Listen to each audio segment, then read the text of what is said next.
All right, let's get into Friday feedback, where I hear from you and address questions, concerns, insults, trolling, attacks, but mostly questions and concerns. You can always write into info@davidpakman.com.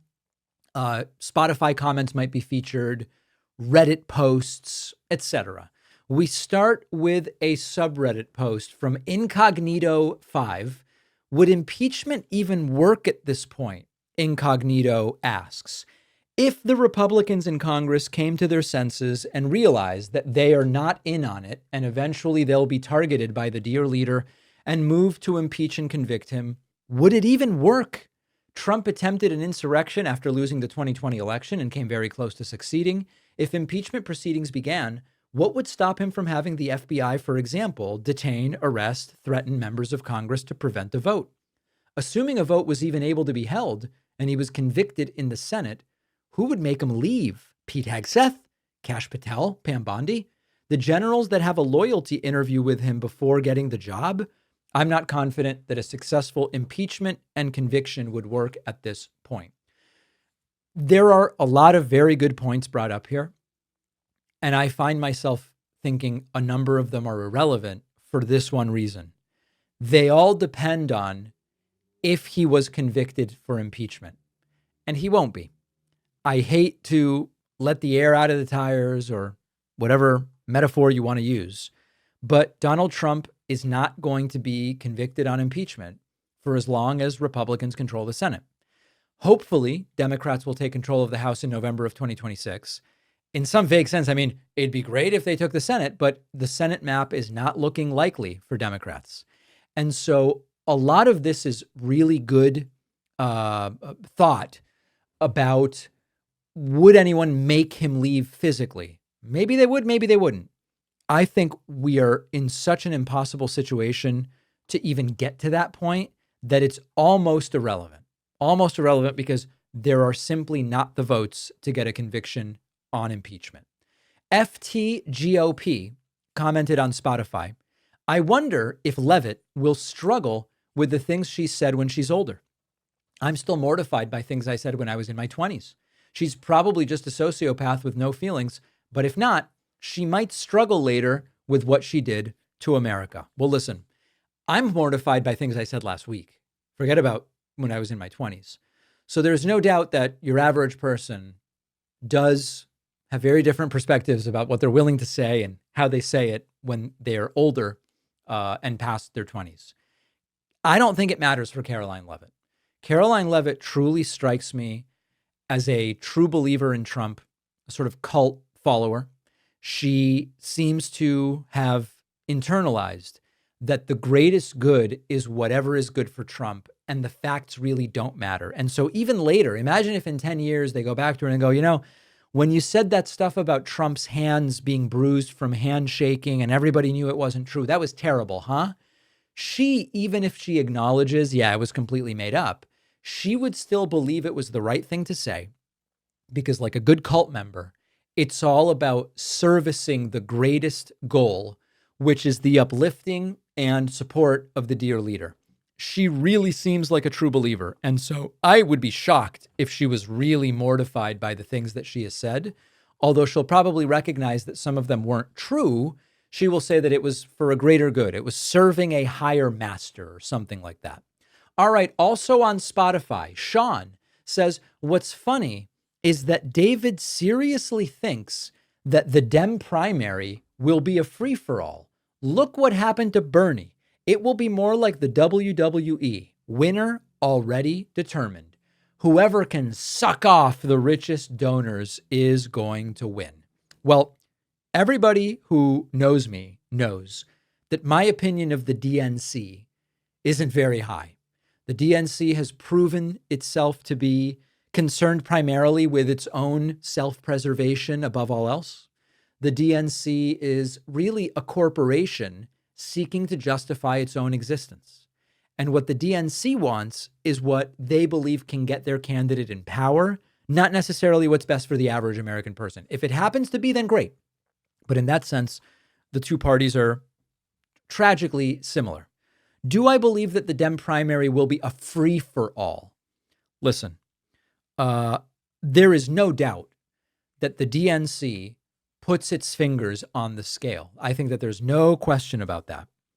Do I believe that the DNC is going to stage the primary by deciding who gets to run and who doesn't, and then deciding in advance who they have anointed? I think that the more likely scenario is that after candidates decide, after electeds decide, do I want to run or don't I? And there's initial polling and momentum gets going. I think, as almost always happens, the party is going to have a preference. And that is different from they are going to handpick the nominee. But I'm not naive. I understand that the Democratic Party will do everything it can to push the nomination towards a candidate that they believe can win and that they believe they can control. Now, my question is, who will that be in 2028? Is it that they believe they could control Gretchen Whitmer? Is it that they believe they could control Newsom and that they want Newsom? Is it going to be, I don't think AOC is running, but is it AOC, or is she too much of a free thinker for that? I don't know who it is. So the way I want to leave this question with you all is, do you think the DNC already has a preference? Is it Kamala, who I don't think should run at all? I think that would be the biggest mistake. Or who do you believe the DNC has sort of anointed in their minds already? Or is it simply too early? I love hearing from Fanny Bates via Substack. Fanny says, I am 76 years old. I depend on David Pakman to keep me informed without stretching the truth. Fanny, thank you. I am humbled and flattered, and really appreciate you being on Substack. I hope, by the way, that you're getting the daily Substack newsletter at substack.davidpakman.com.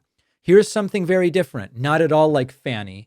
A user named Diamino Oxidase says, deranged Pakman again. Go for an ice cream with Joe. He likes chocolate chip and vanilla. We had a conversation on the Monday bonus show about ice cream, and I mentioned my favorite flavors are pistachio, and this is really more gelato, but pistachio, black raspberry, and cherry chocolate chip.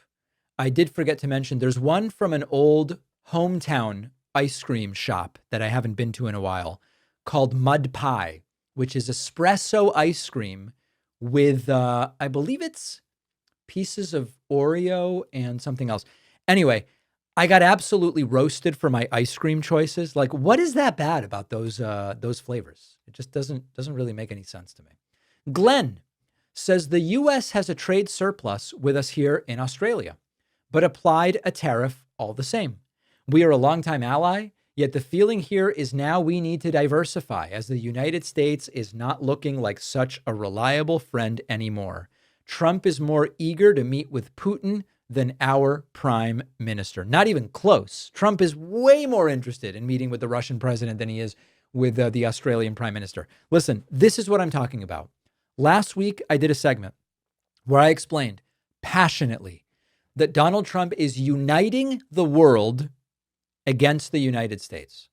When historical allies like Australia see the U.S. is putting a tariff on us, and we have a trade deficit, meaning the United States has a trade surplus with Australia.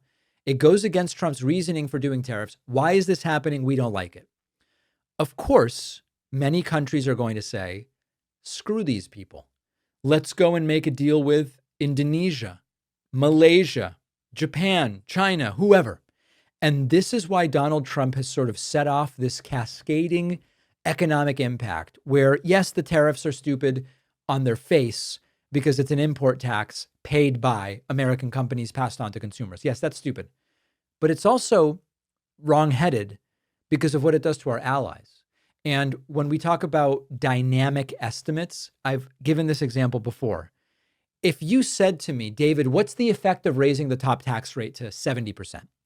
One might say, well, all you need to do to figure out how much money would we get by raising the top tax rate to 70% is figure out how many people are currently in the top tax rate and what's the additional money if we raise the tax rate to 70%. But that would be a short-sighted way to do it. You have to do a dynamic estimate. And the dynamic estimate says, if we raise the top tax rate to 70%, would anybody leave the country? Would anybody stop working? Would anybody change their business structure to one where we wouldn't capture that as tax? The answer might be yes or no, but you have to dynamically account for that. Even Trump admits when he goes, oh, we're going to get the number changes. We're going to get $7 trillion from the tariffs. Even though that number is calculated in a way that makes no sense, even though the money would come from American companies, not from foreign countries, put all that aside. It does not account for the dynamic effect, which could be a lot of the stuff we're currently exporting, we're no longer going to export. A lot of the stuff we're currently importing, we might not be able to import. Other countries will go their own way, for lack of a better term. The point of that is to say, every one of these economic decisions and non-economic political decisions has second and third order effects, which I don't think Donald Trump even has the cognitive capacity to evaluate. Kimmelaine says, never in my 43 years in this earth have I hoped to hear news of someone's passing before. Trump is that repulsive and causes so much damage to the lives of others and keeps taking it further. You know, I've made it really clear. I don't wish for people's death. I just don't. Constitutionally, it's not me. What I will report to you is a fact. Never before in my time doing this show have I received so many emails from people wishing gleefully and anxiously awaiting the death of the current president. I don't think it's a good thing emotionally even. I think it's, there's something dark about it. But I understand that so much damage is being caused by this guy, and I see the messages from people. So while I don't wish for the deaths of others, it's just not me. I can factually tell you that there are more of you wishing for Trump's death than any other public figure ever since I have started doing the show. Make of that what you will. Make sure you're getting my Substack newsletter. This week, we published some great pieces about the gym selfie political trend, about why authoritarians don't like to lose, and so many other really interesting things. You can get it at substack.davidpakman.com, and I encourage you to do so. We will see you on the bonus show, and then I'll be back here on Monday. You say you'll learn a new language every year, but few of us actually follow through. That's why I always recommend Babbel. It's the app that finally made language learning stick for me. This year, I've got a trip to France planned. I've already started brushing up using Babbel's 10-minute lessons. The app is built around real-life conversations, not games or gimmicks. So I'm learning exactly what I actually need to know when I land. I've even been using Babbel's speech recognition technology to improve my pronunciation. Super helpful. Babbel is designed by over 200 language experts and proven studies from places like Yale and Michigan State. There's a study that found that using Babbel just 15 hours is like a full college semester of a language. They offer 14 languages and more than 16 million people have used it. They've got a 20-day money-back guarantee, so it is risk-free to try. Here's a special limited-time deal for my audience. Right now, get up to 60% off your Babbel subscription, but only for my audience at babbel.com/Pakman. Rules and restrictions may apply. The link is in the description.